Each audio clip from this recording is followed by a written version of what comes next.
मध्य प्रदेश में आपने 95 करोड़ रुपए जो है दूसरे बजट में लगा दिए। हमारा जो मिलता है उसको तो मत छीनो भाई। एमएसपी की लीगल गारंटी कोई बात नहीं है। किसानों को जो 6,000 रुपए मिलते हैं उसको बढ़ा के 12,000 रुपए करना चाहिए और फसल बीमा जो है उसका सारा प्रीमियम सरकार भरे, किसानों को कोई ना लाभ लगे। रिजर्वेशन प्रमोशन में लागू नहीं किया गया, पुरानी पेंशन को बहाल नहीं किया गया, इस पर चर्चा नहीं हुई। देश में मनरेगा समय न्यूनतम मजदूरी की दर 700 रुपए होनी चाहिए। समान काम समान वेतन पॉलिसी लागू होनी चाहिए। जो रसोई की चिंता करते हुए 500 रुपए प्रति सिलेंडर से ज्यादा के दाम नहीं होने चाहिए। जो महिलाओं को राहत मिलते हुए बिजली के दाम में भी कमी होनी चाहिए। बेरोजगार युवाओं को 5,000 रुपए भत्ता मिलना चाहिए। जो बेरोजगार युवा जो है अपनी पढ़ाई या अपना खर्चा उठा सके। मैं अपने क्षेत्र के विषय में महोदय आपसे कहना चाहता हूँ कि पश्चिम यूपी में नगीना में एम्स बनना चाहिए, एक IIT बननी चाहिए, एक IIM बनना चाहिए। नगीना लोकसभा में उद्योग धंधे लगने चाहिए। नगीना की कटाई मिल जो है उसको पुनः शुरू कराना चाहिए। RRTC योजना सरकार की उसको मेरठ से आगे बढ़ाकर मुजफ्फरनगर, सहारनपुर से नजीबाबाद नगीना होते हुए उसको नगीना तक ले जाना चाहिए। साथ साथ नजीबाबाद से मुंबई के लिए ट्रेन चलनी चाहिए और नगीना शिवरा किरतपुर में रेलवे के ओवरब्रिज बनने चाहिए। सभापति महोदय, सामाजिक न्याय मंत्रालय को 13,000 करोड़ रुपए दिए गए और जनजाति कार्य मंत्रालय को 13,000 करोड़ रुपए दिए, कुल 26,000 करोड़ रुपए। जो कुल बजट का 38.30 लाख का लगभग 0.54% है। जबकि हमारी संख्या 25% से ज्यादा SC/ST की और बहुजन समाज की मिला हुए तो 85% से ज्यादा है। और हमारे विकास के लिए सरकार 1% बजट 1% पैसा खर्च कर रही है जो मिलना हमें चाहिए, जबकि मिलना में 25% चाहिए। ये ऊँट के मुंह में जीरे के समान है, कहावत हमने बहुत दिन सुनी थी। पिछले लंबे समय से हमारे साथ धोखा हो रहा है, लेकिन अभी नहीं चलेगा। चल लोगों की तराजू से देश के संसाधन नहीं बटेंगे। इस देश का बहुजन समाज बर्दाश्त नहीं करेगा। संसाधन का बंटवारा संख्या के आधार में होगा। मानव काशीराम साहब नारा लगाए थे, ना तो वोट हमारा राज तुम्हारा चलेगा। और आज हम कह रहे हैं ना ही वोट हमारा और नोट तुम्हारा चलेगा। इस बात का भी ध्यान जो है सरकारों को देना पड़ेगा। आपके माध्यम से सरकार से मेरी एक मांग है, सरकार इस योजना का लाभ भी अपने आप स्वयं ले ले कि 1 लाख रुपए सालाना बहुजन समाज के अत्यंत गरीब परिवारों को दे।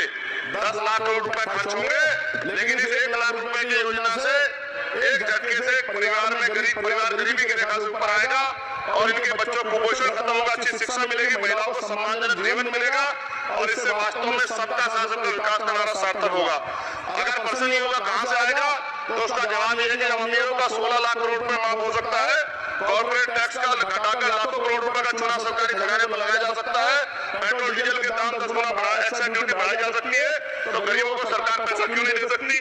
महोदय, समय आ गया है, अब निजी क्षेत्रों में आरक्षण की व्यवस्था होनी चाहिए। SC/ST OBC को निजी क्षेत्रों में आरक्षण मिलना चाहिए। और मेरी आपसे ये भी मांग है, क्योंकि अब समय की मांग है और देश तेजी से आगे बढ़ रहा है, तो मैं कहूंगा कि सरकार का जो सबका साथ का विकास का नारा लगभग वो असत्य महसूस होता है, क्योंकि अल्पसंख्यकों में मुसलमानों, जैनों, सिखों, बुद्धिस्टों के लिए कुछ दिख नहीं रहा। उनकी कल्याण की योजना नहीं है। मदरसों में बजट मिलता तो खत्म कम कर दिया गया है। आर्थिक तंगी से लोग मर रहे हैं। इंटर्नशिप की बात हुई है, परमानेंट रोजगार नहीं है। और दिल्ली में क्या हुआ बच्चों के साथ कल? उनकी सुरक्षा की जिम्मेदारी क्या हुआ? आज तो बनने थे IAS IPS और बनकर लाशें बन गए यहाँ से, कोई ध्यान नहीं दे रहा है, किसी की नजर नहीं है। साथ साथ मैं आपसे ये भी आग्रह करूंगा कि हम ग्रामीण क्षेत्रों से आए लोग देश से बड़ा प्रेम करते हैं और हम ये महसूस करते हैं कि सरकारें हमें सुनेंगी, सरकारें हमारे बारे में सोचेंगी। लेकिन ऐसा महसूस हो जाता है आजादी के 75 साल बाद, और जिसको अमृत काल कहा जा रहा है, आज भी SC/ST OBC के लोगों पर अत्याचार हो रहा है। अभी 2 दिन पहले गोली से उड़ा दिया गया गाजियाबाद में और राजस्थान में गर्दन काट दी गई। ये घटना देख कर डर लगता है, घर से निकलते हुए भी क्या घर वापस लौटेंगे नहीं लौटेंगे। तो मेरा सरकार से आग्रह है, अगर आजादी के 75 साल बाद भी हमें हमारी हत्या हो रही है तो हमारी मां को भी दर्द हुआ होगा जब उसने हमें पैदा किया हो। हमारी बहनों को भी हमारे खोने का दर्द होता होगा। कैसे कानून व्यवस्था आपकी, सब कुछ है आपके पास, फिर भी जो है महिलाओं को रेप नहीं रोक पा रहे, हत्या नहीं रोक पा रहे हो। गरीबों, दलितों, पिछड़ों, किसानों, मजदूरों की जान नहीं बचा पा रहे हो। किसान सुसाइड कर रहा है, नौजवान सुसाइड कर रहा है और बड़ी बड़ी बातें होती हैं। इधर भी अच्छे लोग, इधर भी अच्छे लोग, लेकिन अच्छाई तब होगी जब जमीन पे भी कुछ काम दिखाई देगा। और जमीन पे महोदय कोई काम दिखाई नहीं दे रहा है। जब कोई योजना की बात आती है तो सरकार हमसे मुंह मोड़ लेती है। आप बताइए, एजुकेशन का बजट कम कर दिया, हेल्थ का बजट कम कर दिया। मैं अपने क्षेत्र में गया तो आप विश्वास कीजिए, डॉक्टर नहीं है, स्कूल में मास्टर नहीं है, और कोई भर्ती ऐसी नहीं जिसका पेपर लीक नहीं होता है। तो देश किस तरफ जा रहा है और इसमें नौजवानों का भविष्य क्या है, उसके बारे में हमें चिंता करनी चाहिए। और अंत में अपनी बात को खत्म करते हुए मेरा आपसे आग्रह और आपके माध्यम सरकार से आग्रह है कि यहाँ बाहर बाबा साहब अम्बेडकर की मूर्ति लगी हुई थी, वो करोड़ों की आस्था से जुड़ा विषय है।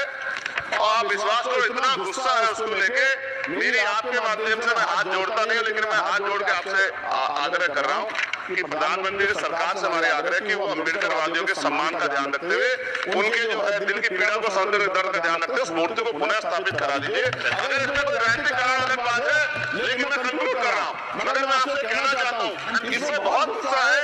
जिस दिन अम्बेडकर वादी गुस्सा हो जाएगा वो फिर इस सरकार को जो 24 में आ गई है वो आने वाले चुनाव में ऐसा सबक सिखाएगा कि दोबारा पलट के नहीं देख पाओगे। तो मैं आपका धन्यवाद करता हूँ और मुझे विश्वास है कि सरकार मेरी बातों पर गौर करेगी।